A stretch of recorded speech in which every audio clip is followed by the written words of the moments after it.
Polda Sulawesi Selatan bekerjasama dengan Himpunan Nelayan Seluruh Indonesia atau HNSI menggelar vaksinasi di pelelangan ikan Pautere, Kota Makassar, Rabu 25 Agustus. Dalam vaksinasi ini, Polda Sulawesi Selatan menargetkan 2.000 dosis vaksin untuk warga khusus pesisir pantai, nelayan, dan penjual ikan. Warga yang mengetahui program vaksinasi ini antusias berdatangan untuk mengikuti vaksinasi. Antusias ini terlihat dari 2.000 dosis vaksin Sinovac dan AstraZeneca yang disiapkan dianggap kurang lantaran warga yang mendaftar melebihi kuota dari vaksin tersebut.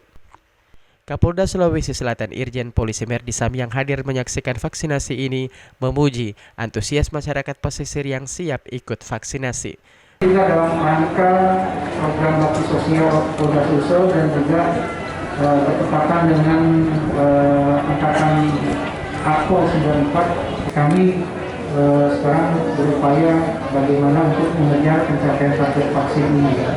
Dan kita dengan cara menjemput bola, kita bersama-sama dengan komunitas-komunitas yang ada. Kalau dilihat dari jumlah vaksin yang diterima, kita sudah mencapai 88,8%.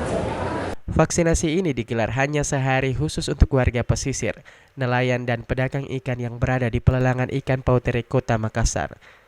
Ilham Cepi, Fajar TV dan Fajar Radio melaporkan.